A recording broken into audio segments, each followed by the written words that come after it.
Évidemment, je vous remercie à vous d'avoir répondu présent pour avoir libéré un peu de temps pour assister à ce cours de philosophie. J'aime bien l'intituler cours de philosophie car j'espère que ça sera en effet un cours plus qu'une conférence. S'agissant de mémoire, j'aimerais dédier ce cours à la mémoire d'un proche récemment disparu, Maurizio Klieger. C'était un simple homme, un simple juif, qui a eu à traverser toutes les épreuves pas simples du XXe siècle et qui a réussi à reconstruire sa vie malgré tout. Et il nous a quittés la semaine dernière, et donc j'aimerais dédier ce cours à sa mémoire, Yéhi Zichro Baruch. Alors, cette méditation sur l'histoire juive et sur la mémoire juive, j'aimerais l'inaugurer par une citation des réflexions sur la question juive de Sartre. Vous avez les textes devant vous et ce cours, en effet, sera un cours basé sur une lecture de texte. Et je prendrai appui pour donc, ouvrir cette méditation sur un texte, donc, un passage, un extrait des réflexions sur la question juive. Je vous rappelle, ce texte a été publié en 1946, dans l'immédiate après-guerre. Et les thèses de ce texte sont assez connues. Ce texte a connu une certaine popularité, en tout cas en sein des lecteurs juifs de Sartre. À un certain moment dans sa réflexion sur la question juive, Sartre se pose la question de la situation juive. Qu'est-ce qui définit notre être juif? Qu'est-ce qui définit le juif? C'est la grande question de Sartre dans les réflexions sur la question juive. Alors je ne m'attarderai pas sur la thèse de Sartre, mais sur un moment qui apparaît à la troisième partie des réflexions sur la question juive, où Sartre a une remarque donc il va nous intéresser de près sur l'histoire juive. Et donc Sartre se pose la question, quelle est la situation juive? Et il pose comme hypothèse, comme possibilité, est-ce que la communauté juive, est-ce que la collectivité juive est une collectivité historique? Est-ce que ce qui définit le juif, ce qui définit l'être juif, la situation juive dans les termes de la philosophie de Sartre, c'est le fait qu'ils ont une histoire, qu'ils sont reliés par une histoire, pour une mémoire historique, par un passé dont ils ont le souvenir. Et c'est là que Sartre déclaration sans doute scandaleuse pour certains, alors, autant qu'aujourd'hui, Sartre déclare qu'à proprement parler, il n'y a pas d'histoire juive. Alors, je vous invite à ouvrir vos textes, et donc c'est la source numéro 1 qui apparaît à la page 80, en bas de page. Et donc je ferai la lecture de ce premier extrait. Vous avez tous le texte? Alors, page 80, en bas de page, c'est signalé par le numéro 1. D'accord? Et donc vous avez les flèches et la numérotation. Alors, nous avons marqué plus haut que ces 20 siècles de dispersion et d'impuissance politique lui interdisent d'avoir un passé historique. Lui, le sujet étant évidemment le juif. Vous n'avez pas trouvé. Donc c'est à la page 80. La quatrième page de la mode. Bien. Donc je reprends. Nous avons remarqué plus haut que ces 20 siècles de dispersion et d'impuissance politique lui interdisent d'avoir un passé historique, lui étant en effet le juif. S'il est vrai, comme le dit Hegel, qu'une collectivité est historique dans la mesure où elle a la mémoire de son histoire, la collectivité juive est la moins historique de toutes les sociétés, car elle ne peut garder mémoire que d'un long martyre, c'est-à-dire d'une longue passivité. Pardon? Vous n'avez pas trouvé le texte? Alors, tout l'exercice aujourd'hui, c'est de méditer ce passage. Très bien. Donc j'ai dit, en guise de préparation, que ce texte peut paraître scandaleux à vos oreilles. Alors je vous demande d'ajourner pour un instant votre jugement. Je vous demande le temps d'une réflexion, le temps d'une méditation philosophique, d'ajourner un instant votre jugement, votre révolte, et essayons ensemble, patiemment, d'entendre ce que Sartre entend par ces déclarations scandaleuses, en effet, pour certains, selon laquelle il n'y a pas d'histoire juive.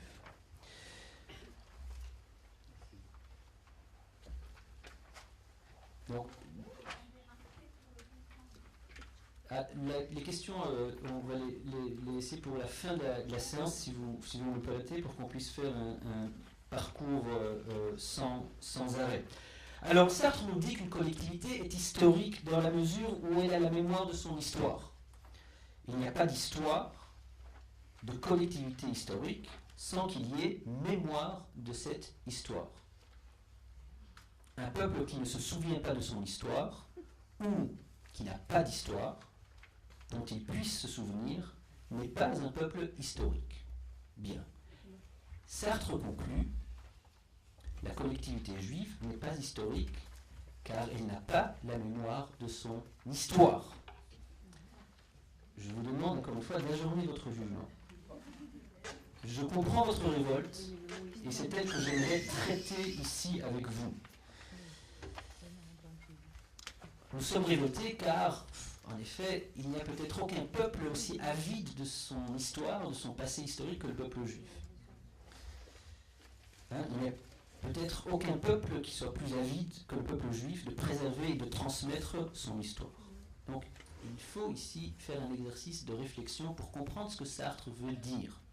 Et pour entendre la parole de Sartre, pour entendre ces déclarations scandaleuses de Sartre, il faut dévoiler une prémisse cachée, pas tellement cachée, vous verrez tout de suite, du raisonnement de Sartre, sans lequel ce raisonnement ne tient pas la route. Il faut comprendre le lieu à partir duquel Sartre parle quand il dit qu'il n'y a pas d'histoire juive. Car Sartre, quand il parle de l'histoire, le concept d'histoire chez Sartre veut dire quelque chose de très particulier. L'histoire, c'est un concept philosophique qui a une histoire, qui a un contenu, et c'est de ce contenu que Sartre parle quand il déclare que le peuple juif n'a pas de passé historique.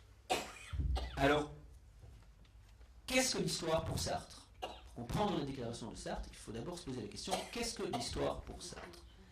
Et la réponse est la suivante.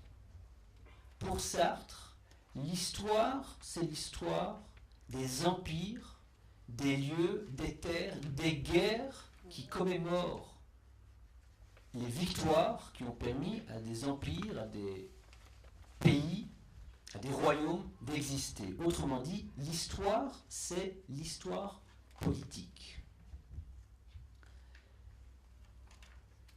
Sartre, ici, emprunte son concept d'histoire à un très grand philosophe du début du XIXe siècle, j'ai nommé Hegel, qui d'ailleurs figure dans le passage qu'on a lu. Pour Hegel, l'histoire, c'est l'histoire politique.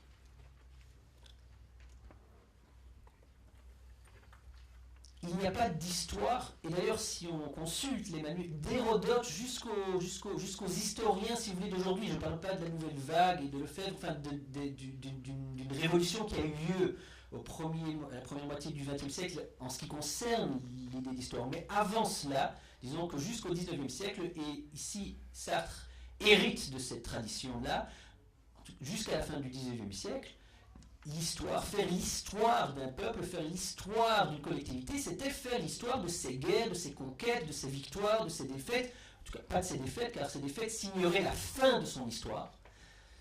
Et donc, l'histoire et la politique sont intimement liées. Faire l'histoire des Khazars, c'est raconter l'histoire de la victoire des Khazars et de leur empire à un certain moment autour des premiers siècles du premier millénaire. Faire l'histoire des Romains, c'est faire l'histoire des grandes conquêtes romaines de Jules César, etc., avant, après, jusqu'à la défaite de l'Empire romain. Si on vous demande c'est quoi l'histoire romaine, vous répondrez ben, c'est l'histoire telle qu'elle se déploie à l'époque où la Rome était un empire.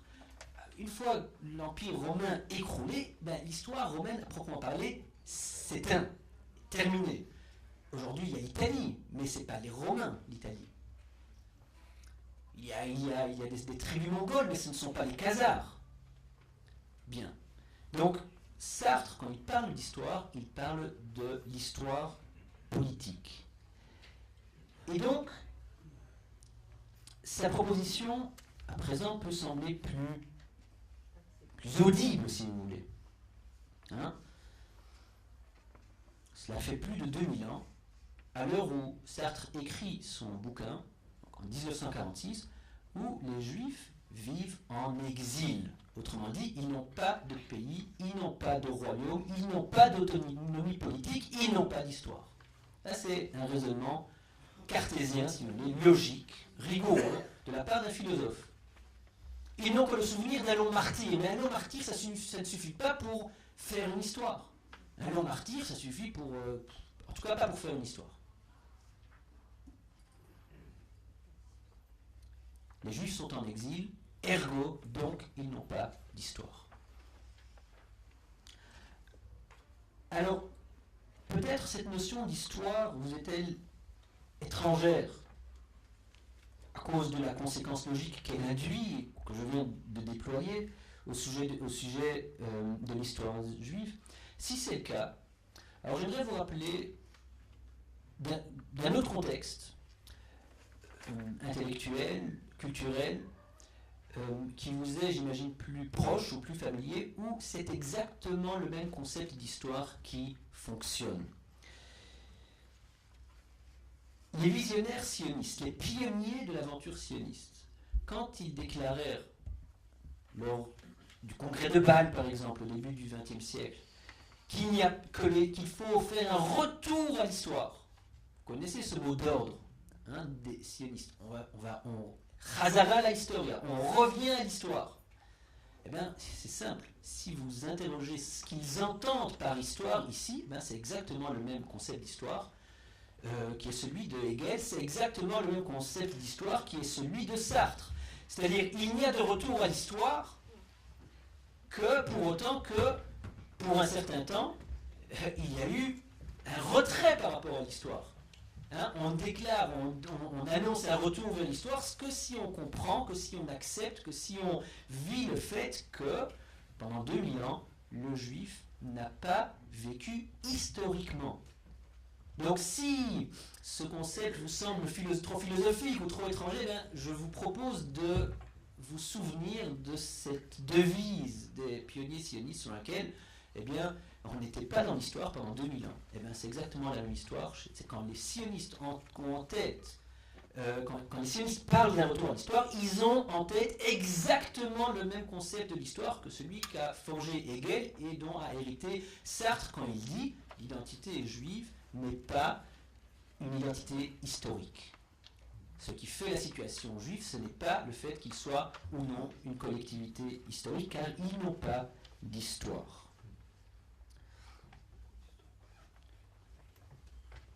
Herzl, Nordau, Pinsker, tous parlent la même langue. Tous parlent la même langue hegelienne.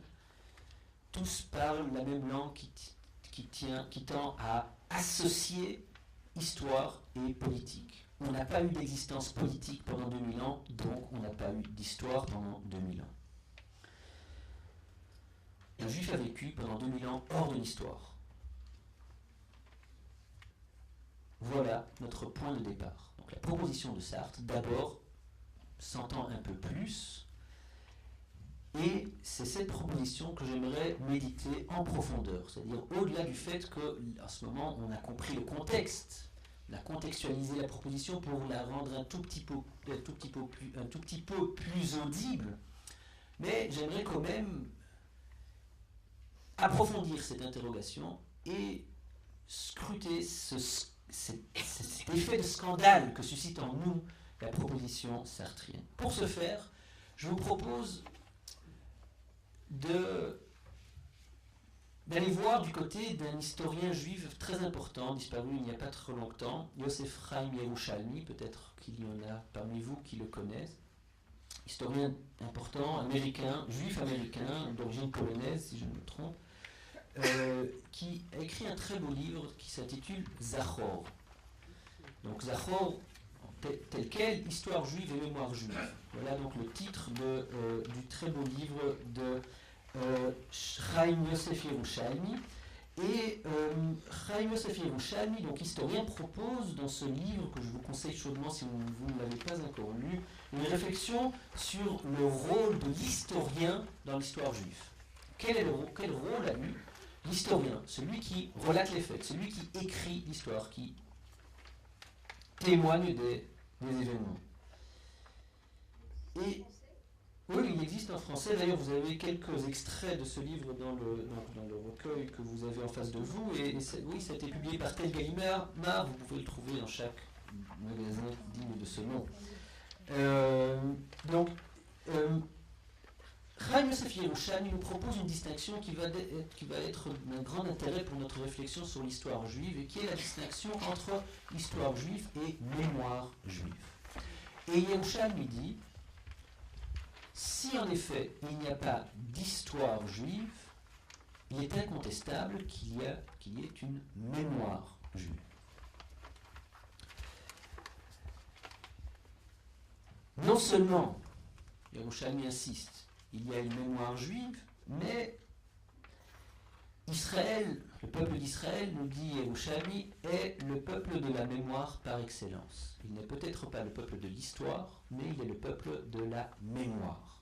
D'où le titre de son livre, Zachor. Zachor, tu vas te souvenir, tu auras mémoire, tu vas tenir en mémoire. Alors, Yerushalmi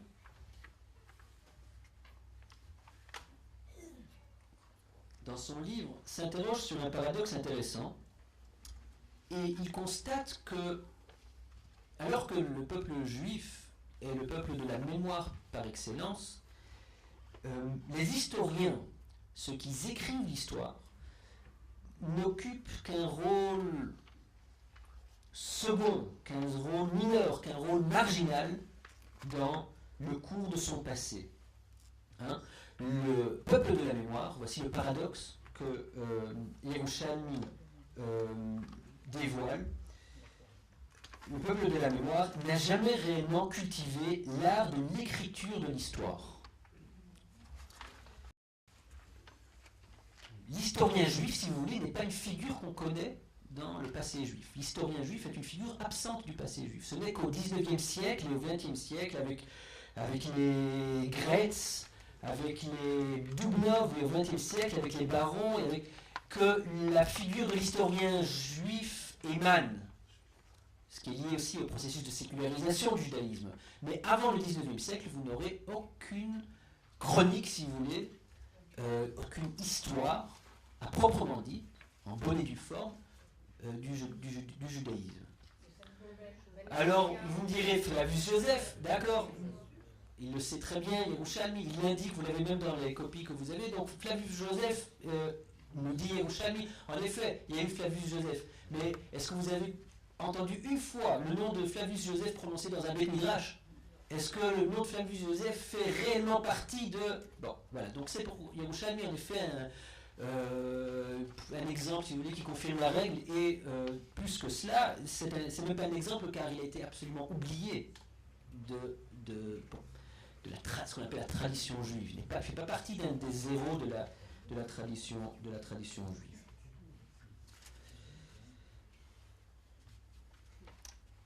Les Juifs, autrement dit, et c'est ça qui va nous intéresser de très près, les Juifs, autrement dit, ont réussi à dissocier histoire et mémoire. Ce sont deux choses distinctes. La preuve en est, nous sommes le peuple de la mémoire par excellence, et pourtant, nous n'avons pas d'historien. Donc, nous avons réussi à dissocier histoire et mémoire. C'est la première distinction à laquelle je vous appelle à faire attention. Reprenons maintenant un instant le passage de Sartre. Sartre nous dit que il n'y a d'histoire que pour autant qu'il y a mémoire de cette histoire. Hein, vous l'avez dans le texte. Il n'y a histoire que dans la mesure où il y a mémoire de cette histoire. Il se pourrait que l'inverse ne soit pas vrai, qu'il y ait mémoire sans que pour autant cette mémoire soit liée à l'histoire. C'est à cette conclusion qu'il faut en venir. Je répète. Je vois un maire qui ne suit pas trop, alors je répète. Vous me permettez de porter une attention particulière à un moment. Hein? Donc Sartre nous dit, il n'y a d'histoire que dans la mesure où il y a mémoire de cette histoire. Hein? Donc il lie la mémoire et l'histoire, Sartre. Yerushalmi nous dit, nous sommes le peuple de la mémoire, or nous n'avons pas d'historien. Donc il se peut qu'il y ait une mémoire sans histoire. Ah, ça vous semble paradoxal, mais de quoi on se souvient si on ne se souvient pas de l'histoire? Bon, laissons les paradoxes tels qu'ils sont, essayons de suivre le ligne de raisonnement. En tout cas, c'est comme ça qu'il faut, c'est ça qu'il faut conclure de la constatation qu'on a faite. Hein? Alors, qu'est-ce que c'est l'histoire juive? Qu'est-ce que c'est la mémoire juive? C'est ça notre question en fin de compte. C'est évidemment de ça qu'il va falloir parler. Mais bon, on procède calmement. C'est un cours. On déploie la réflexion lentement, calmement. Donc voilà à quoi nous sommes obligés de faire face. En tout cas, ce qui nous est imposé en termes de réflexion. L'idée d'une mémoire sans histoire. Hein? L'histoire pourrait ne pas être le seul et unique objet de la mémoire. Je répète, c'est un constat qui peut paraître paradoxal. De quoi se souvenir sinon de l'histoire, mais qui détient peut-être le secret réel de la mémoire juive, et j'y viendrai en fin de parcours. Alors ce qu'il nous reste à faire à présent, c'est de comprendre, c'est d'interroger cette idée d'une mémoire existant sans rapport à l'histoire. Posons la question suivante. Qu'est-ce que la mémoire juive a de singulier?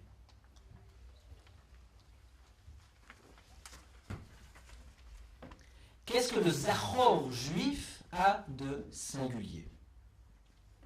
Écoutons Yerushalmi. Donc vous prenez à la page 25.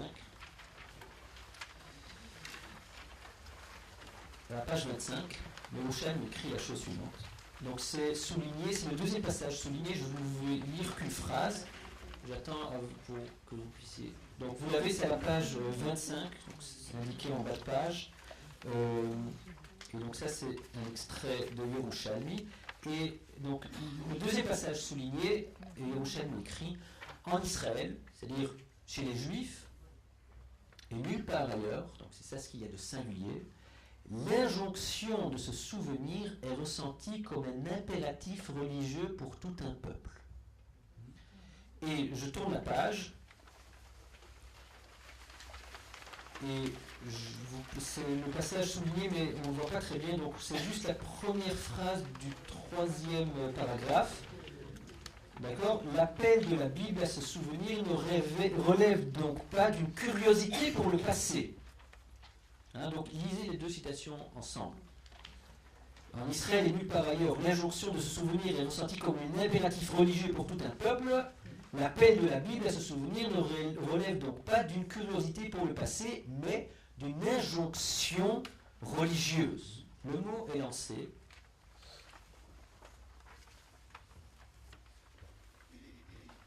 Le souvenir, le zachor, chez nous, est un impératif religieux. Une mitzvah, pour parler simple. Il y a une mitzvah du zachor. Il y a une injonction, un commandement positif au zachor.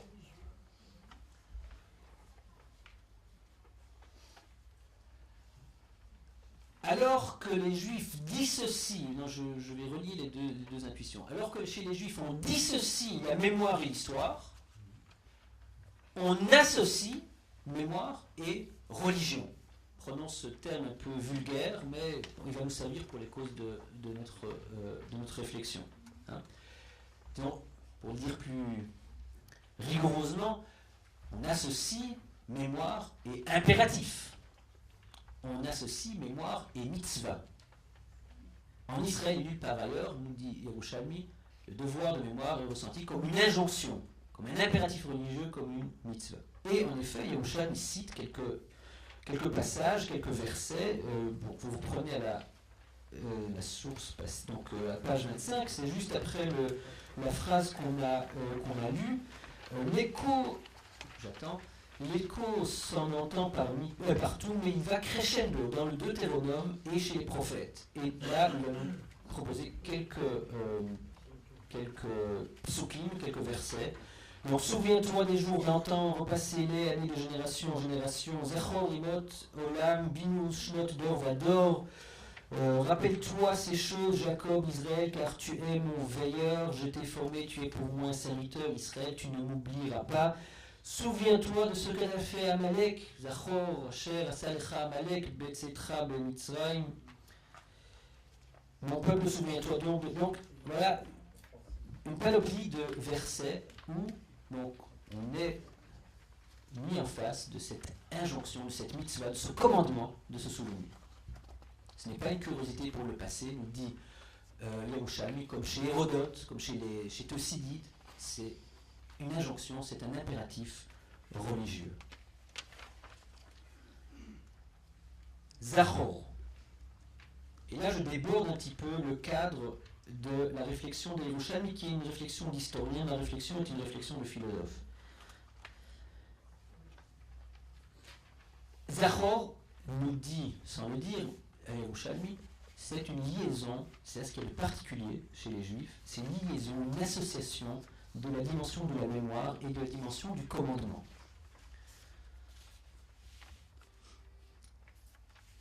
Cette idée, cette association,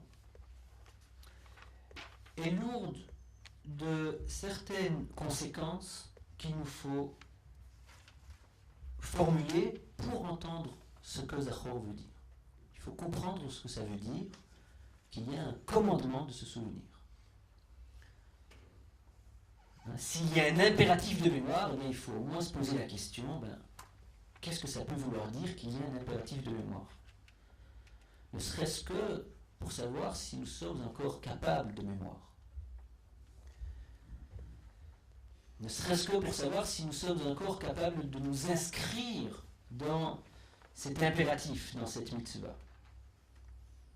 En plus, c'est d'actualité, puisque la prochaine fête qu'on va fêter, c'est Purim, et que le Shabbat avant Purim, eh bien, concrètement, il y a un commandement de Zachor, d'entendre la section qui traite donc de l'épisode de la haine amalékide qui a poursuivi les Israélites avant la sortie d'Égypte. Donc Zachor, Asher Asalecha, Amalek, Betsetra, Mitzrayim, c'est ça en fait le seul impératif réel qu'il y a, c'est-à-dire le réel commandement positif qu'il y a, qui a trait au Zachor. C'est un réel commandement d'aller à la synagogue, si vous voulez, et d'entendre ces paroles-là, d'être imprégné, si on parle d'empreinte et de mémoire, d'être imprégné de cette mémoire.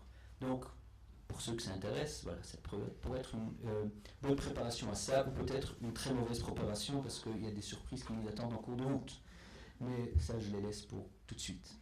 Donc, notre question, c'est qu'est-ce que ça peut bien vouloir dire qu'il y a un impératif de mémoire? Où ça va chercher? Quel est le sens de cette conjoncture, de cette association? Alors, j'aimerais retourner un instant chez notre ami Sartre, car il va nous aider à comprendre. Sartre est bien plus futé qu'on ne le pense, surtout dans ce livre, La réflexion sur la question juive, qui est un livre extrêmement à niveau, à profondeur. Donc j'aimerais reprendre un instant les réflexions sur la question juive et interroger le passage qui précède immédiatement donc le passage qu'on a lu sur l'histoire juive, où Sartre nie qu'il y ait une histoire juive.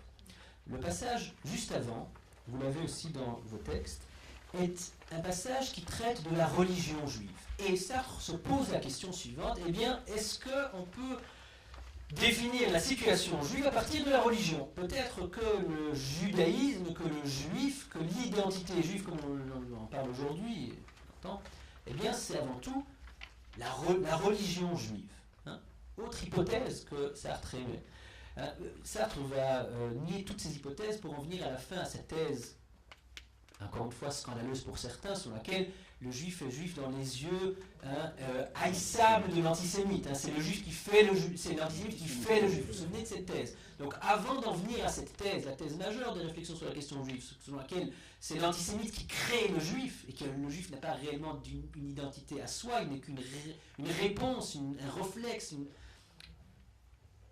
Donc avant d'en venir là, Sartre doit nier les autres possibilités, donc qu'il y ait une histoire, qu'il y ait une religion, qu'il y ait une race. Bon, donc c'est ça qu'il s'agit dans les passages qu'on est en train de lire. Donc juste avant le passage où Sartre nous dit qu'il n'y a pas d'histoire juive, eh bien Sartre s'interroge sur la question de la religion juive. Alors, encore une fois, je vous propose de lire un extrait, et je vous rappelle, juste pour que le scandale ne soit pas trop, douloureux, que Sartre, on est en 1946, est entouré de juifs, disons, assimilés, de juifs français assimilés. Donc c'est ça les juifs qu'il connaît, et c'est ça les juifs qu'il décrit. Hein, c'est les juifs qu'il, je sais pas moi, qu'il rencontre occasionnellement au Café de Flore. Hein, c'est ça les juifs de Sartre. On est en 1946. On est en 1946. Évidemment qu'il le sait. Hein, évidemment qu'il le sait. Il dit, j'ai écrit un livre, c'est une machine de guerre contre l'antisémitisme. Il est de bonne foi, Sartre. Il est de bonne foi dans toutes ses thèses, mais ce n'est pas une étude des réflexions sur la question juive, c'est une étude de la question de l'histoire juive que je vous propose aujourd'hui, donc je ne vais pas m'attarder sur le livre en tant que tel.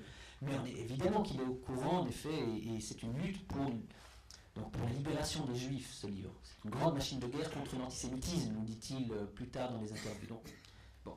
Alors, reprenons, Sartre, les juifs qu'il a autour de lui, ce sont les landsman, les juifs assimilés, les juifs français, certains qui sont venus de la déportation, certains qui y ont échappé, mais en tout cas, ce sont les juifs qu'il côtoie dans les cercles intellectuels de la France, du Paris de la deuxième moitié des années 40.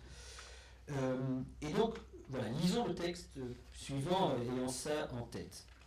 Donc là, je vous propose de reprendre la première page dans vos extraits. C'est donc à la page 79. Donc vous revenez en arrière, c'est donc réflexion sur la question juive.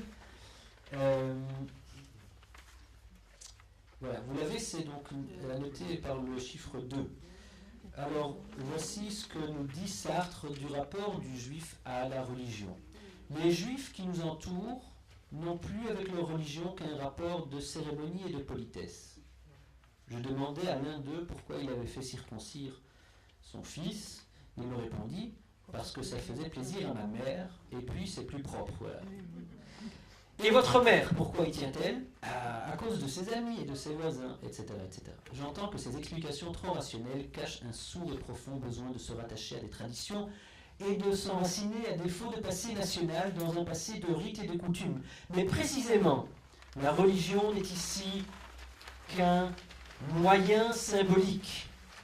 Elle n'a pu résister, c'est-à-dire un moyen abstrait, c'est juste...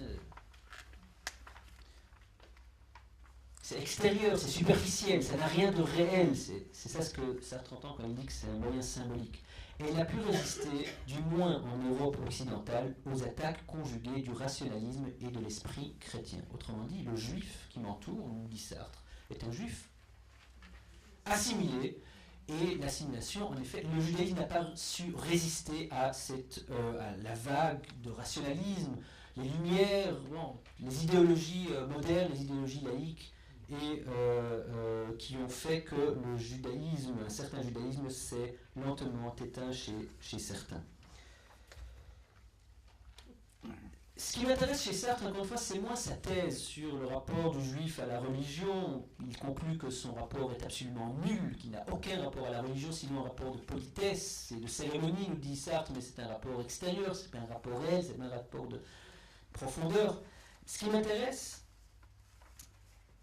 dans ce passage, c'est autre chose, si vous voulez, c'est son positionnement dans le texte de Sartre. C'est-à-dire, et plus précisément le fait que Sartre dissocie religion et histoire.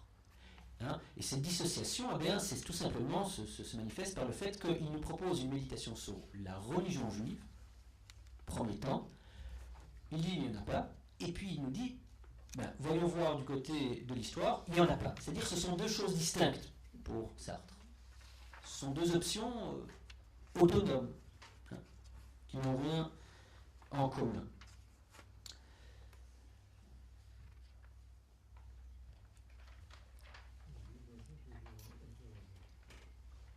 Si vous voulez, Sartre pense d'emblée dans des catégories laïques et, sans rentrer trop en profondeur dans ce sujet, dans des catégories laïques chrétiennes, c'est-à-dire le christianisme qui a été laïcisé. Autrement dit, il pense en termes de distinction entre la cité terrestre et la cité divine, pour parler des termes d'Augustin. Il y a le régime de l'en bas, il y a le régime de l'histoire, il y a le régime de la politique.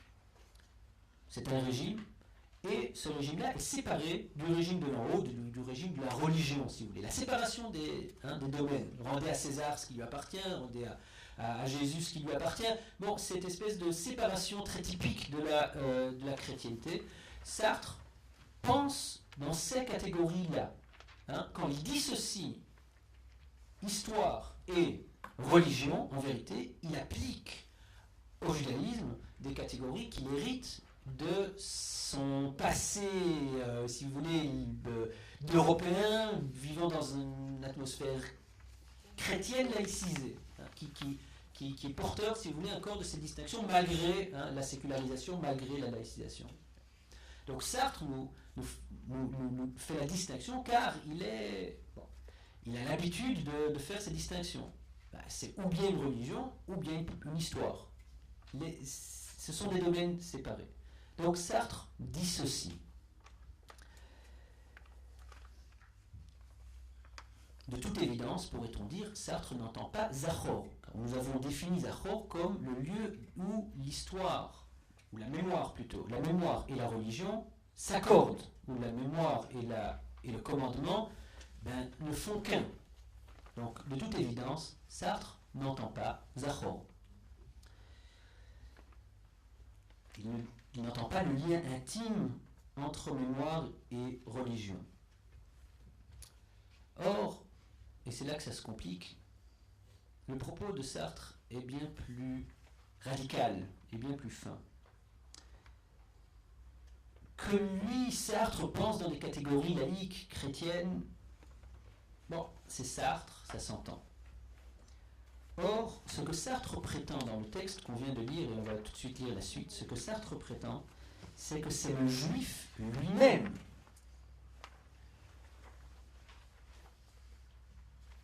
qui pense dans des catégories laïques chrétiennes.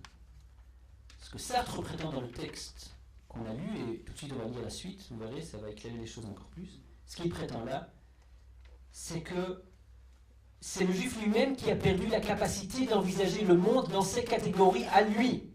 Il n'est plus capable de traduire le réel dans des catégories qui lui appartiennent. Il ne peut que traduire le réel dans des catégories qui sont étrangères à lui, qui sont celles de l'Occident, qui sont celles de la France, qui sont celles de ce domaine laïque et encore une fois chrétien, dont il est désormais le nouveau venu. Le juif, écrit Sartre, parole explosive, le juif, écrit Sartre, n'est jamais athée contre le Talmud. Parole extraordinaire. Hein?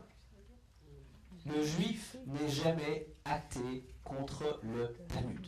Alors, lisons la suite de ce passage. Encore une fois, c'est Sartre qui décrit ses amis. C'est Sartre qui décrit ses potes juifs. Alors, je reprends là où on s'est arrêté la dernière fois. Donc, la dernière citation, c'est la page 80. Voilà ce que nous dit Sartre. Les Juifs, vous l'avez? C'est juste à la suite. C'est la page 3. Les Juifs athées que j'ai interrogés reconnaissent que leur dialogue sur l'existence de Dieu se poursuit avec la religion chrétienne. La religion qu'ils attaquent et dont ils veulent se débarrasser, c'est le christianisme. leur athéisme ne se différencie aucunement de celui d'un Roger Martin du Gard qui dit se dégager de la foi catholique. Et là, c'est la phrase extraordinaire, pas un instant, ils ne sont athées contre le Talmud. Et le prêtre, pour eux tous, c'est le curé, non le rabbin. Pourquoi ne sont-ils jamais athées contre le Talmud? Simplement parce qu'ils sont ignorants du Talmud. Hein? Ça, c'est pour dire à quel point le juif assimilé que Sartre décrit est un juif qui a perdu toute orientation, c'est-à-dire qui a perdu toute possibilité de s'orienter dans le monde à partir de catégories juives. Ce qui est extraordinaire chez Sartre, c'est qu'il reconnaît et qu'il dit d'un mot, l'essentiel, le Talmud, ça suffit. À bon entendeur salut, le Talmud. S'orienter, il comprend Sartre.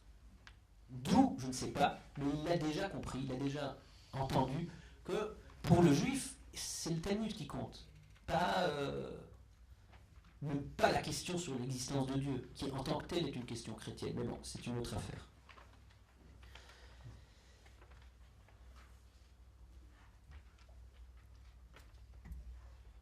Le juif ayant perdu tout rapport au Talmud, et par Talmud, encore une fois, on dit, en bref, il n'est plus capable de déchiffrer le réel avec des catégories qui sont les leurs, les siennes, dans les catégories juives, eh bien, faute d'avoir quelconque rapport avec le Talmud, faute d'avoir quelconque rapport avec les catégories d'existence juive, eh bien, il est condamné à dissocier, lui aussi, mémoire et histoire. Non, excuse-moi, voilà, merci. Histoire et religion, mémoire et religion. Voilà, il y en a au moins une qui suit. Je plaisante. Hein? Donc, ce n'est pas Sartre qui dissocie, il nous dit c'est les juifs autour de moi qui n'ont plus de rapport à ça, qui n'ont plus de possibilité de joindre les deux bouts. Alors vous me direz sans doute qu'en effet il s'agit ici de juifs laïcs, ou pire de juifs assimilés, les juifs du café de Flore ou des deux Magots, selon vos préférences. Hein? Comment? Oui, ce qu'ils appellent un Israéli français, voilà, un bon Israéli français. Alors vous direz, voilà, il s'agit d'eux, ces énergumènes des années 40, 50. Il ne s'agit certainement pas de nous. Sartre ne décrit certainement pas nous. Nous, ici. Nous, c'est nous. Moi, vous tous. Nous dirons que nous, ce qui nous concerne, nous avons renoué avec le judaïsme.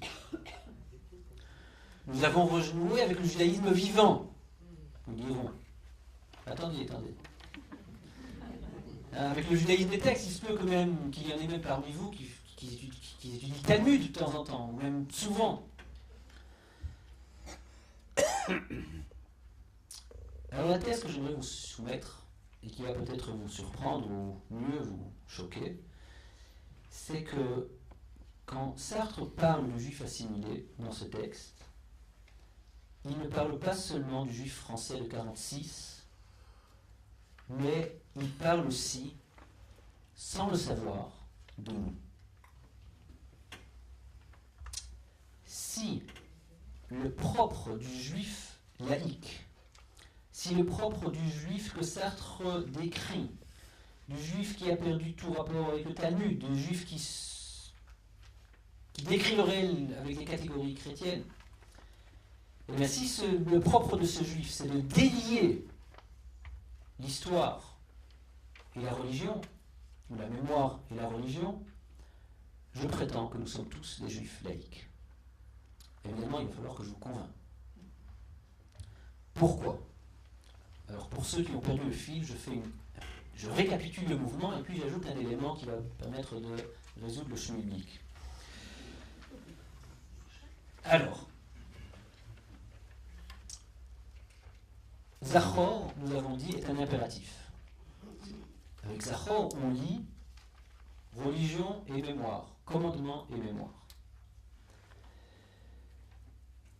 Il y a chez nous, avons-nous dit, littéralement un devoir de mémoire. Religion et mémoire sont intimement liés, et Sartre, de son côté, les délie, Sartre, avec son juif laïque, les délie. Je prétends que ce n'est pas Sartre qui les délie, ni le juif qui décrit, mais nous-mêmes. Car lier mémoire et histoire, c'est ça la chaîne manquante, lier histoire et mémoire, lier mémoire et religion, c'est ça qu'il faut entendre, signifie attribuer un sens à l'histoire. Lier, je répète, mémoire et religion, c'est attribuer un sens à l'histoire. Et Yerushalmi, revenons à lui, en effet, note exactement cela. Yerushalmi nous dit, on n'a pas le temps, alors je vais juste vous lire les extraits, il faut pas, vous allez les chercher après dans les textes comme vous voulez. Yerushalmi note que si Hérodote est le père de l'histoire, dans la mesure où pour lui écrire l'histoire, c'est avant toute chose faire obstacle à l'inexorable érosion de la mémoire par le passage du temps, autrement dit, Hérodote, c'est celui qui recueille l'histoire pour qu'on s'en souvienne. Curiosité historique, ce que Yerushalmi appelle la curiosité historique, eh bien, poursuit Yerushalmi, le sens dans l'histoire fut l'invention des Juifs. Donc, Hérodote, en effet, a inventé l'histoire, dans le sens où on parle d'une recollection des événements passés, hein, d'un ressouvenir du passé, pour faire face à l'érosion de la mémoire, au passage du temps. Eh bien, le juif fait autre chose, il n'a pas inventé l'histoire, il a inventé le sens dans l'histoire. Et poursuit Yerushalmi, il n'y a pas d'équivalence entre le sens de l'histoire, la mémoire du passé et l'écriture de l'histoire. Hein? Vous n'avez pas suivi? Vous n'avez pas suivi? C'est simple, donc c'est important parce que sans ça, le raisonnement ne fait pas sens. Alors je répète pour vous. Hein? C'est très simple. Yerushalmi lui ajoute un élément. On a dit que chez les juifs, Zachor c'est lié mémoire et commandement. Et religion, commandement, religion. Yerushalmi lui ajoute et il dit lié histoire, mémoire et commandement ou religion, c'est attribuer un sens à l'histoire. Voilà, Zéakol. D'accord? Et de ce point de vue-là, nous dit Yerushalmi, les Juifs ont inventé l'idée selon laquelle il y a un sens dans l'histoire. Voilà. Voilà ce que ça suppose, si vous voulez. Voilà ce que ça suppose de lier histoire et commandement. Ça suppose qu'on est d'accord d'entendre qu'il y a un sens à l'histoire. Condition. Sans cela, ça ne veut rien dire. Hein? C'est ce que ça veut dire qu'on lie religion à mémoire. C'est-à-dire qu'on accorde un sens à la mémoire. Ce n'est pas juste la recollection d'un passé, c'est le fait qu'on puisse déchiffrer un enseignement ou puisse déchiffrer une vérité, un sens dans l'histoire.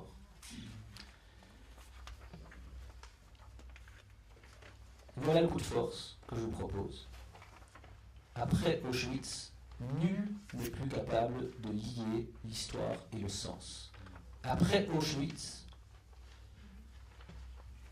personne n'est plus capable de parler d'un sens de l'histoire. Auschwitz met à l'épreuve notre pouvoir d'entendre Zachor. Voilà. Personne dans cette salle, j'imagine, n'est capable de regarder l'histoire en face, de regarder cette histoire en face, de regarder Auschwitz en face et de dire ça fait sens. Il y a un sens.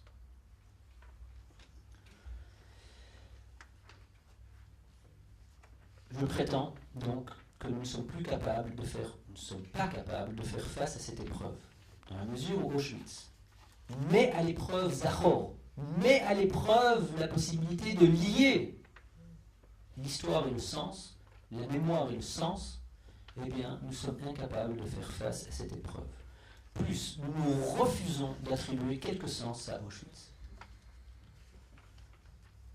Ici, nous sommes exactement comme le juif laïque de Sartre, exactement comme le juif assimilé de Sartre, incapables de lier mémoire et religion. Incapables de Zachor. Ce qui nous reste, éventuellement, c'est un nouvel impératif, qui est une inversion du Zachor, et qui pourrait vouloir dire pourrait se formuler de la manière suivante, Zachor, qu'il n'y a pas de sens. Hein? Alors, vous comprenez que c'est paradoxal, puisque Zachor, ça veut dire il y a un sens. Donc c'est un anti-Zachor. Nous ne sommes plus capables que d'un anti-Zachor. Est-ce que vous m'entendez? Je ne demande pas si vous êtes d'accord, je demande si vous m'entendez. Alors, publié dans l'immédiate après-guerre, 1946, les réflexions sur la question juive anticipent la crise profonde du juif contemporain. Ce que Benny-Lévy, mon maître, appelait le juif du siècle. Celui-ci n'est plus capable de Zachor. Il n'est plus capable de lier mémoire et religion. Il n'est plus capable d'attribuer un sens à l'histoire.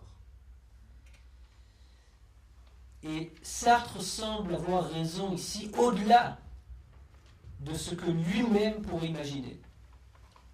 Et il pointe ici une crise profonde qui n'est pas seulement celle de ces juifs-là qui ont perdu tout rapport au Talmud, mais qui, au-delà de cela, nous affecte, nous, aujourd'hui, en tant que juifs, ayant éventuellement un rapport avec ce qu'on appelle le Talmud ou non. Ça, c'est le blind spot, c'est la... Comment on dit ça, le blind spot, c'est le point de cécité, hein, de l'affaire. Au terme de cette méditation, il nous faut donc dire que non seulement il n'y a pas d'histoire juive, mais pour nous, il ne risque de ne plus y avoir de mémoire juive. Auschwitz risque d'y mettre fin. Et c'est là que se pose évidemment la terrible question de la transmission. S'il n'y a pas d'histoire juive, et que nous, de notre part, ne soyons plus capables de mémoire, entendez-le dans le sens très strict que j'essaye de lui attribuer, que nous ne sommes plus capables de lier l'histoire et sens. Car Auschwitz nous empêche de le faire.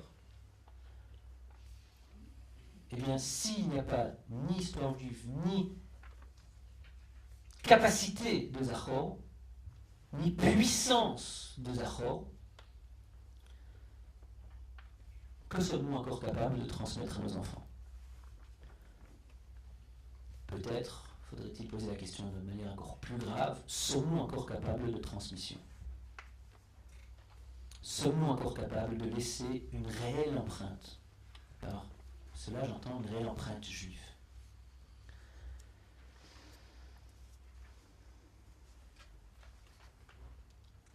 J'hésite si vous laissez sur ces questions terribles, ou bien si vous proposez une suite à cette méditation. Je ne sais pas.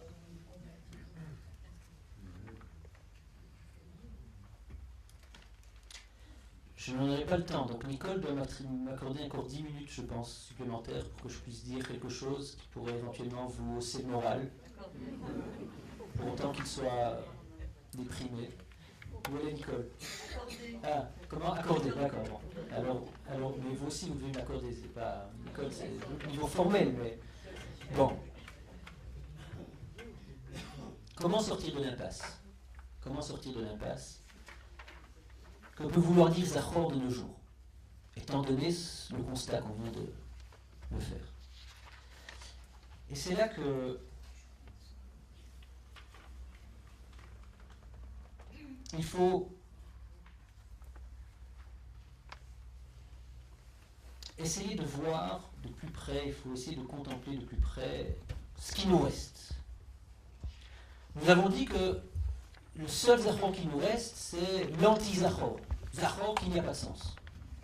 Hein, Auschwitz, il ne faut pas y toucher. Il ne faut pas nous raconter des histoires religieuses sur Auschwitz. Ça, c'est l'hérésie de cette nouvelle religion, de cette anti-religion qui est celle d'après Auschwitz. De ce anti-Zachor, si vous voulez. Donc, ce qui nous reste, c'est juste cet antizachor qui consiste à dire, à prononcer, à déclarer très haut, très fort, qu'il n'y a pas de sens de l'histoire. Qu'Auschwitz, une fois pour toutes, invalide toute tentative de déchiffrer quelque sens dans l'histoire. Et pour nombreux juifs, ce zachor-là constitue, il faut le savoir, le noyau de leur identité juive. Pour nombreux juifs, c'est par rapport à cela qu'ils se définissent en tant que juifs. Juste pour prendre des statistiques, pour ceux que les statistiques intéressent, donc du judaïsme américain, qui est quand même le plus grand judaïsme existant aujourd'hui, au-delà du judaïsme israélien. Alors, 73% des juifs américains définissent leur identité à partir de ce noyau-là, et à partir de leur mémoire, anti-mémoire de la Shoah. C'est ça qui fait c'est par rapport à cela qu'ils se définissent comme juifs. Donc, entendez bien, parce que là, on a quand même fait un parcours, c'est à partir de la dissociation de l'histoire et du sens qu'ils se définissent comme juifs. Zachor qu'il n'y a pas de sens. Or, voilà le paradoxe. L'aporie de cette position-là, c'est que c'est encore une fois à l'histoire qu'on donne raison en tirant ce genre de conclusion. C'est encore une fois l'histoire, c'est encore une fois de l'histoire qu'on se laisse dicter une leçon sur le sens ou le non-sens de l'histoire lorsqu'on dit que Auschwitz nous enseigne qu'il n'y a pas de sens de l'histoire. On est encore inscrit dans un mouvement, si vous voulez, qui est soumis à l'histoire. On dit qu'il n'y a pas de sens de l'histoire, mais c'est qui nous enseigne l'histoire? Donc on se fait élève, disciple de l'histoire. L'histoire nous enseigne quelque chose. Qu'est-ce qui nous enseigne? Qu'il n'y a pas de sens. Position paradoxale, ce qu'on appelle une aporie en philosophie. C'est une position qui s'annule. S'il n'y a pas de sens de l'histoire ne peut rien enseigner. Or, c'est l'histoire qui m'enseigne qu'il n'y a pas de sens. Voilà. C'est un cercle vicieux. Un cercle vicieux, c'est un paradoxe logique. Ça peut entretenir beaucoup de passions existentielles. C'est pas impossible, au contraire. Mais il faut savoir qu'il y a ici quelque chose de compliqué. C'est-à-dire, on entretient une ambiguïté pas simple. On dit qu'il n'y a pas de sens dans l'histoire, mais c'est qui nous l'enseigne? L'histoire. Mais s'il n'y a pas de sens de l'histoire, qu'est-ce que l'histoire va nous enseigner? Cercle vicieux, si vous voulez, comme on l'appelle de temps en temps.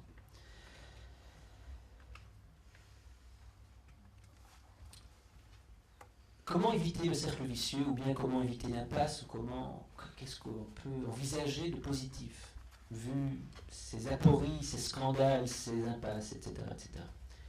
Et c'est ici que Lévinas intervient, et je me dirais que quelques brefs mots sur Lévinas, je vous laisserai quelque part poursuivre l'étude vous-même, entre vous. Vous avez les textes devant vous. Car Lévinas pense ces questions d'une manière extrêmement originale, et il nous propose, et là je vais très vite, il nous faudrait une autre séance pour déployer cette thèse de Lévinas de manière conséquente. Mais Lévinas nous propose d'envisager autrement le rapport à l'histoire, le rapport à la mémoire, le rapport aux zachor.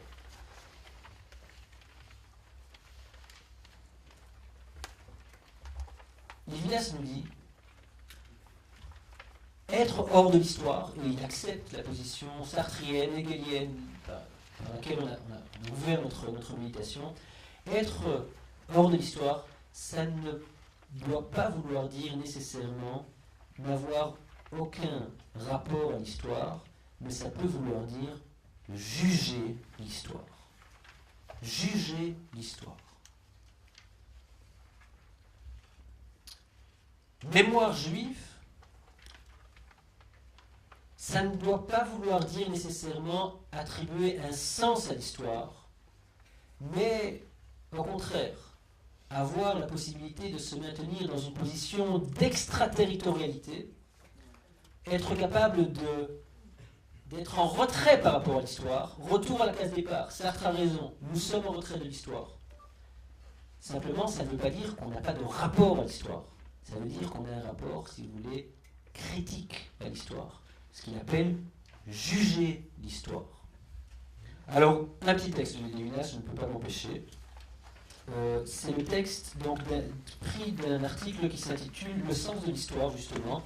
Donc vous l'avez, c'est le troisième texte copié. Ah non. Ah, c'est le dernier, d'accord. Donc voilà, vous ouvrez le dernier texte.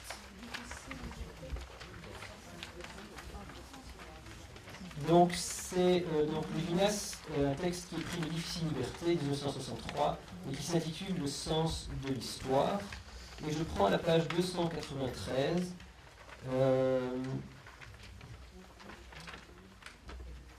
Voilà. Vous prenez le deuxième paragraphe. J'espère que vous êtes tous avec moi. Le deuxième paragraphe, l'avant-dernière phrase. Donc c'est la phrase qui commence par les grands moments de l'histoire. Est-ce que vous avez trouvé le passage? Bon, voilà ce que Lévinas écrit. Les grands, je répète, donc deuxième paragraphe, l'avant-dernière phrase. Vous l'avez? Page 293. Donc, les grands moments de l'histoire ne donnent aucun critère au jugement, ils sont jugés. Autrement dit, ce n'est pas l'histoire qui nous dicte le sens, l'histoire est dictée par un sens qui lui échappe de l'extérieur. Il est jugé par l'histoire. Ne pas soumettre la loi de la justice à l'implacable cours des événements. Les dénoncer s'il faut comme contresens ou comme folie, c'est être juif. Définition toute négative. On n'appartient point encore à Israël en décidant un jour de conserver son sang-froid en face des guerres et des émeutes. Il faut garder un pied dans l'éternel. Dure discipline du savoir, des exercices de tous les jours pour s'accrocher au roc abrupt qui émerge. La Torah est peut-être tout cela. C'est seulement ainsi que s'accomplit sur terre, et pour les hommes, une possibilité privilégiée, un être libre qui juge l'histoire, au lieu de se laisser juger par elle. Et je lis encore une phrase, qui est la phrase la plus déroutante, en tout cas, qui est encore d'actualité. Depuis 150 ans, le judaïsme est en train de perdre cette liberté. Voilà sa véritable crise. La véritable crise du judaïsme pour Lévinas, c'est le fait qu'il n'est plus capable de se positionner en dehors de l'histoire pour juger l'histoire. La véritable crise du judaïsme, c'est qu'il n'est plus capable justement d'appliquer des catégories réellement juives qui échappent à l'histoire. On retourne à Sartre, il a oublié le Talmud. Car, Lévinas ne le dit pas ici, il le dit ailleurs, car en effet, Auschwitz est un obstacle énorme à la possibilité non seulement de s'inscrire dans l'histoire ou d'y voir un sens, mais même éventuellement de renaître, si vous voulez, de ses cendres et d'adopter une position positive, une position, si vous voulez, autonome face aux événements. Juger l'histoire, c'est possible que si on a un lieu à soi qui est en dehors de l'histoire, et ici, Lévinas fait allusion à la Torah, il fait allusion au Talmud, simplement, nous dit Lévinas, dans un autre texte, le pharisien est absent. Nous dit Lévinas, cette tradition talmudique, cette possibilité de se placer en face du réel, il se peut qu'on l'a perdu, il se peut qu'on n'en est plus capable. Peut-être que toute la philosophie de Lévinas est un essai, une tentative de justement réactualiser ce Zachor en redonnant force, en redonnant vigueur à cette position d'extraterritorialité qui est capable non pas de s'inscrire dans l'histoire, ni de la rejeter, mais de juger l'histoire. Voilà, je vous remercie pour votre temps.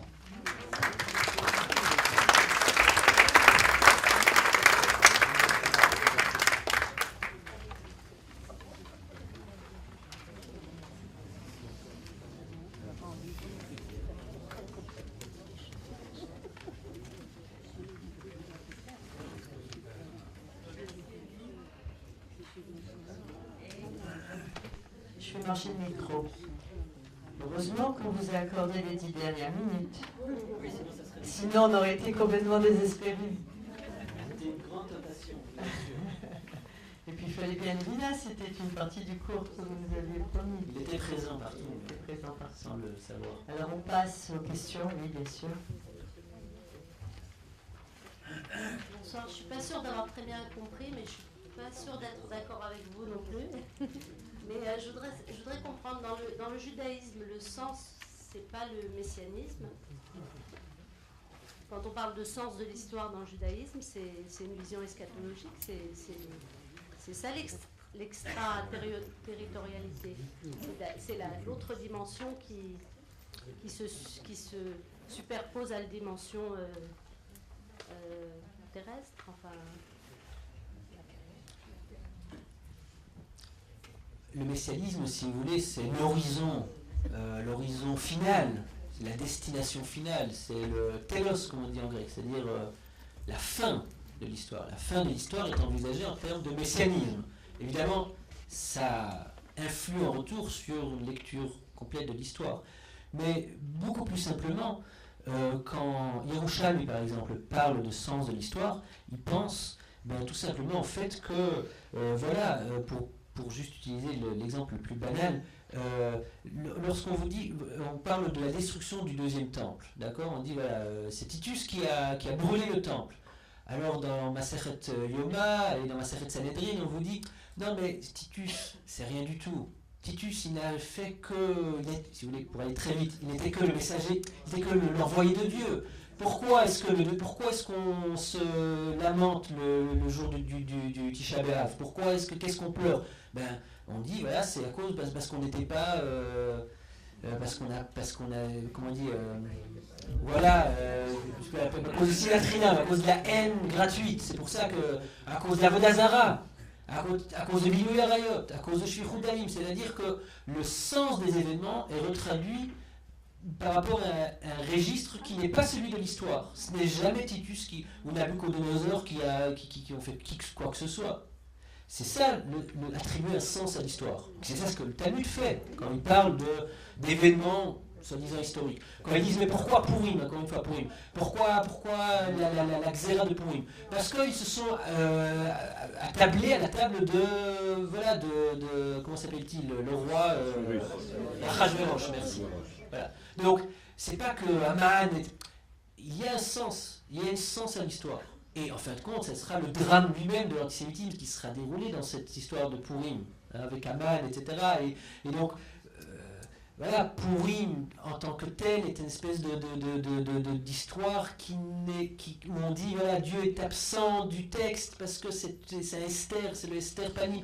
Donc, c'est ça ce que ça veut dire, qu'il y a attribué un sens à l'histoire. C'est être capable justement de déchiffrer le réel à partir de catégories qui sont des catégories, disons, métaphysiques juives. Hein? Voilà.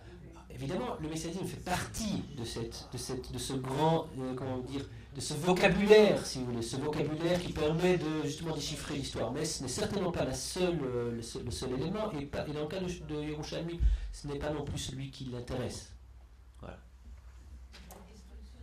Attendez, je pense que Nicole se charge des questions.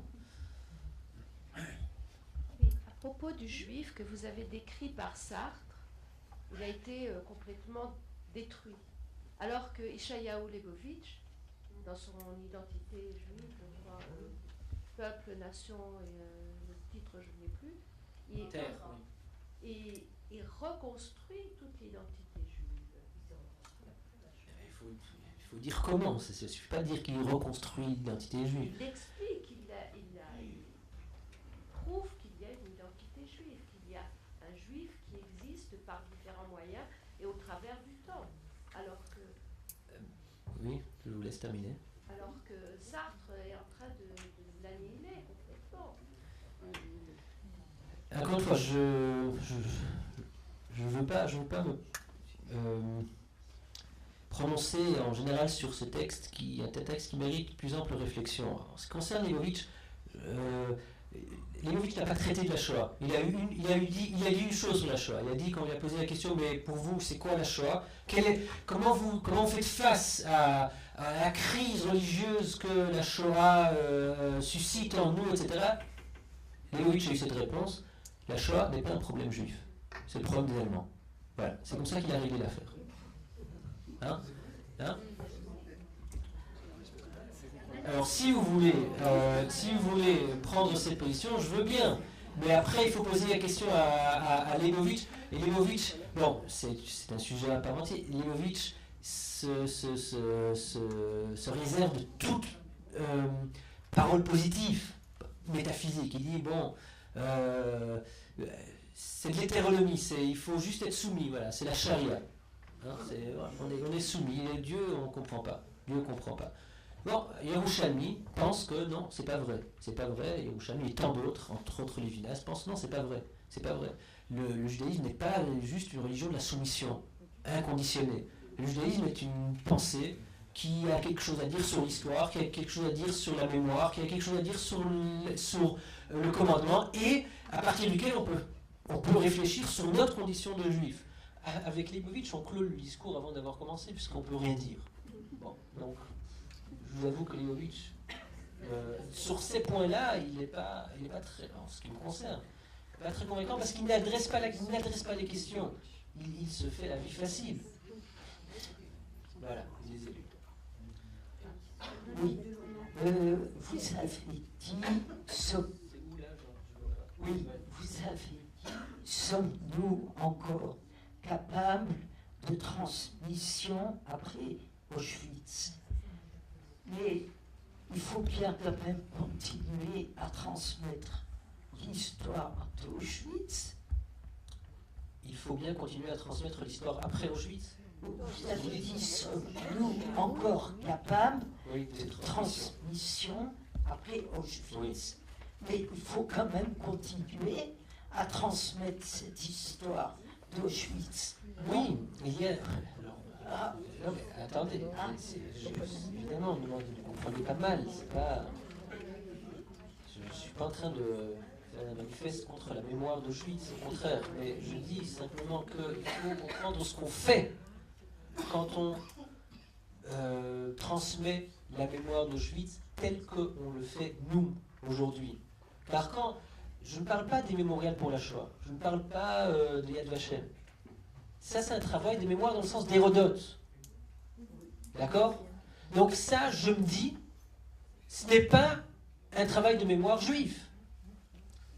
Là, je suis cartésien. Je ne dis pas que c'est anti-juif, je ne dis pas que c'est contraire à l'esprit du judaïsme. Je dis que ce n'est pas ce qui fait, c'est pas ce qui caractérise la mémoire juive.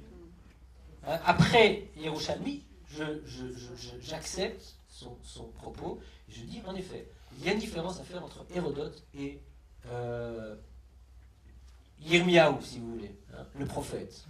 Il n'est pas un historien, c'est un prophète, pour ce que ça peut vouloir dire, et il parle d'histoire autrement. Il transmet autrement, parlant de transmission, le passé. Il ne transmet pas dans le sens où il s'inquiète qu'on perde, qu'on ne se souvient pas. Il le transmet dans le sens d'un enseignement. Or, nous, on dit qu'il n'y a aucun enseignement à tirer d'Auschwitz. C'est-à-dire, l'histoire ne peut nous dicter aucun sens ici, car il n'y a pas de sens à ça. Pas de sens, j'entends, pas de sens métaphysique. Hein? Voilà. Donc, bon, et d'où ma question, a-t-on encore quelque chose à transmettre en tant que juif après Auschwitz? Attendez, je pense qu'il y a eu une question là derrière. Madame, c'est pas parce que vous êtes derrière que vous n'avez pas droit à la parole. Je voulais savoir qu'est-ce qui a amené Sartre à cette réflexion sur la question juive. Qu'est-ce qui, dans son parcours, l'a poussé à ça? Alors j'ai dit, il a voulu, il nous dit dans les interviews de 1980 avec Benny Lévy, il dit, mais c'est simple, je voulais lutter contre l'antisémite, c'est tout. Je crois qu'au-delà de ça, il est fasciné par les juifs.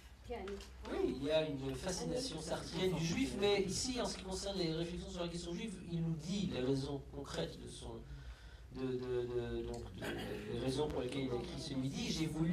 J'ai vu autour de moi, évidemment, alors il faut savoir, les réflexions sur la question juive ont été publiées en 2 temps. Les premiers 2 chapitres, qui sont un portrait de l'antisémite et un portrait de ce qu'il appelle le libéral, ont été publiés en 1944, donc encore pendant la guerre. Et ensuite, il a écrit le 3e chapitre, le fameux chapitre où il formule sa thèse sur le juif, donc comme étant le produit du réflexe antisémite de l'antisémite. Et le dernier chapitre qui traite de la solution à la question juive. Donc ces chapitres-là ont été écrits en 1946 et le livre tel qu'on l'a aujourd'hui entre nos mains, il a été publié en 1946. Et Sartre nous dit, alors il y en a qui diront oui, c'était une mauvaise conscience, il n'a pas été assez du côté des résistants, alors bon, je sais pas, moi ça m'intéresse très peu ces histoires de Sartre, Camus et la question de l'engagement. Ça peut être important, mais philosophiquement ça n'a, pour moi en tout cas, pas beaucoup d'intérêt. Qu'il a été plus ou moins courageux, bon, chacun juge, je sais pas qu'est-ce qui me permet de juger du courage des autres, à quel point on peut dire, parler des résistants, évidemment il faut les saluer, mais bon, Dieu sait à quel point cette affaire est compliquée, donc je me réserve de juger ici Sartre, mais voilà, en 1946, il sort de la Deuxième Guerre mondiale, à la sortie de la Deuxième Guerre mondiale, il se dit, il faut mettre terme à cette maladie antisémite.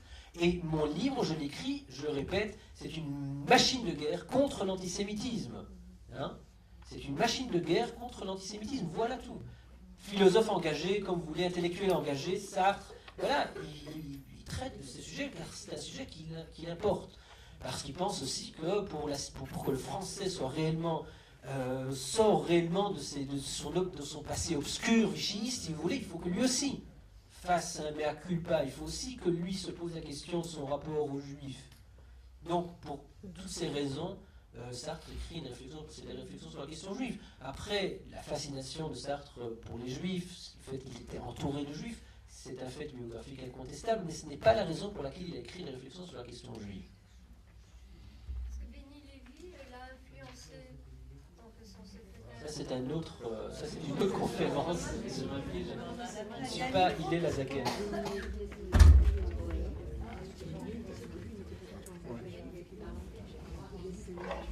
Attendez, parce qu'il faut que il faut le micro, sinon on ne s'entend pas. Encore 3 questions, si vous voulez bien. Avec Benny Lévy.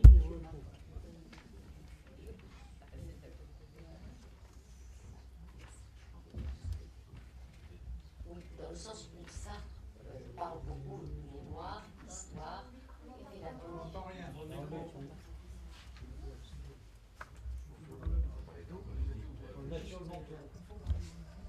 dans le sens où Sartre évoque la différence entre mémoire et histoire, et qu'il parle que le juif ne fait pas référence à l'histoire, mais est en connexion avec la mémoire. Ça c'est Yerushalmi, je vous corrige juste, c'est Yerushalmi, pas Sartre.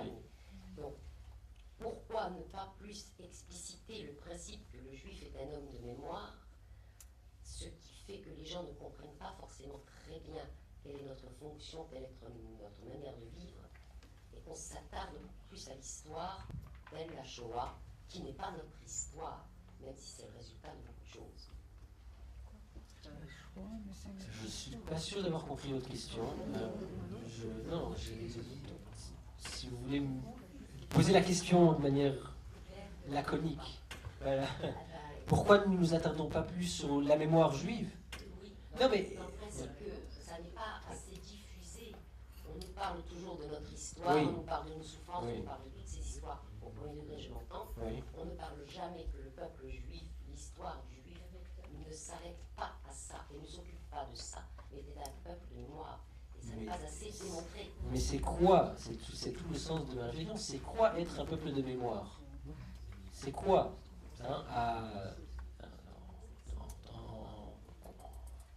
face à la question de l'histoire? C'est quoi qu'il y a de particulier à la mémoire? Yerushalmi, il répond de manière très simple. Il dit, comment? Il y a un côté rationnel cartésien qui est celui de l'histoire. Il y a le côté d'une dimension différente que je ne sais pas préciser, Oui. qui n'est pas forcément le mot exact, qui est celui de la mémoire, qui est celui du juif. D'accord, là j'entends mieux votre question. D'accord.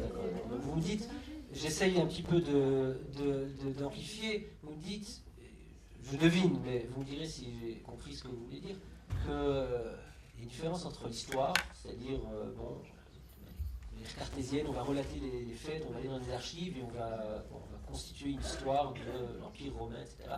Et puis, j'ajoute à votre réaction, si vous voulez, ce qu'on appelle la mémoire vivante. Le fait que, voilà, un souvenir, c'est un souvenir vivant. Ce n'est pas quelque chose qui nécessairement est relaté dans des textes ou qui est écrit de manière systématique. C'est la mémoire vivante. La mémoire vivante. Je pense que c'est ça ce que vous voulez dire. Oui, alors spirituel, c'est un mot valise que je préfère ne pas employer. Parce qu'il faut encore dire ce que ça veut dire spirituel. Et ce que je vous ai proposé ce soir, c'est une définition de la mémoire juive. La mémoire juive, définition de la mémoire juive, c'est lier commandement et mémoire. Et de cette manière, ou en tout cas s'en déduit l'idée qu'il y a un sens à l'histoire. Hein. L'historien qui relate l'histoire de la Rome antique n'a aucun souci du sens de l'histoire, nous dira Yerushalmi. Mais le talmudiste qui parle du sinat chinam, de la haine du prochain, comme cause de la destruction du peuple, eh bien, il parle d'un sens de l'histoire, il parle du fait qu'il y a un esprit de justice qui véhicule l'histoire, où on peut verbaliser de multiples manières. Mais donc aujourd'hui, j'ai essayé de parler de ça, mais j'ai aussi mis, je vous ai proposé comme réflexion le fait que, voilà, nous sommes en face d'un obstacle énorme quand on considère Auschwitz, car ici, nous ne sommes plus capables de mémoire dans le sens juif du terme. Voilà. Comment? Attendez, je pense qu'il a... Ça va être très très court. Je ne suis pas très sûr d'avoir bien cerné votre position face à la définition de Sartre et de Hegel sur la définition de l'histoire. C'est-à-dire que comment peut-on être aussi réducteur que ça en disant que l'histoire se limite à des guerres d'empire et des positions. Il y a tellement d'autres aspects comme la contribution à l'humanité, à toute cette vie de production, de pensée, etc. Comment ne pas inclure ça dans la définition de l'histoire? Bon, ça, c'est une question qui devrait nous ramener à Hegel et à la philosophie d'histoire d'Hegel, et de toute évidence, je ne pourrais pas le faire ici, mais ma position... Non, c'est une définition extrêmement rigoureuse du point de vue philosophique. Et j'ai essayé de l'illustrer un tout petit peu quand je vous ai amené l'exemple des sionistes.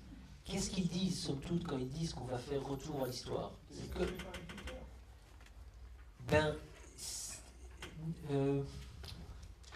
non, ce n'est pas réducteur, car vous imaginez que l'histoire, c'est un tas de choses, et ça peut être tout et n'importe quoi, pour autant que ça vient du passé.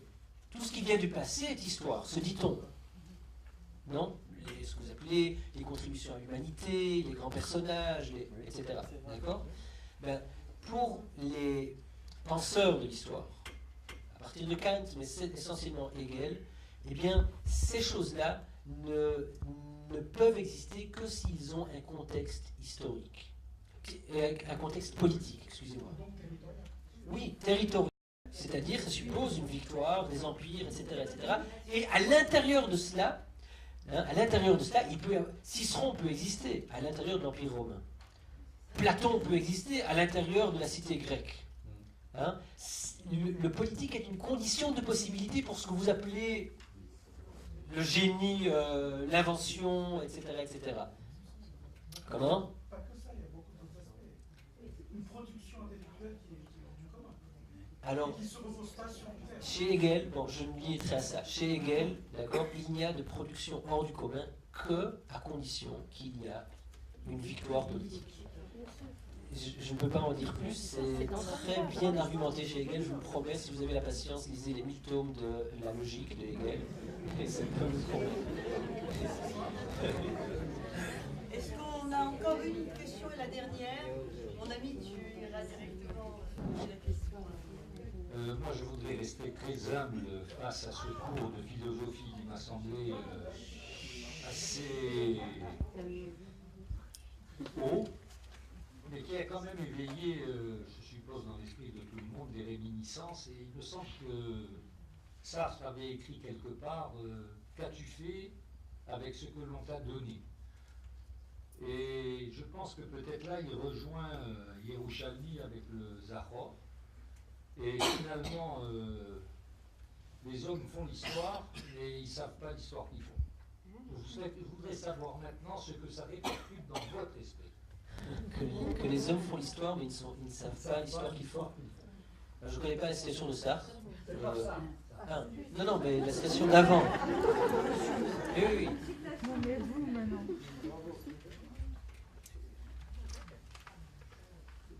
Est-ce que ça répercute chez moi? Vous posez une question intime, c'est dangereux.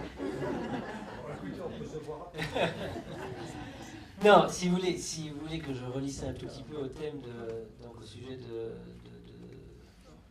l'intervention de ce cours, encore une fois, il faut tout l'exercice, c'est d'essayer d'entendre une distinction entre ce que certains appellent l'histoire, Hegel, Sartre et d'autres, et la mémoire qui serait quelque chose d'authentiquement juif. Quand vous dites, c'est les hommes qui font l'histoire, mais ils ne savent pas l'histoire qu'ils font.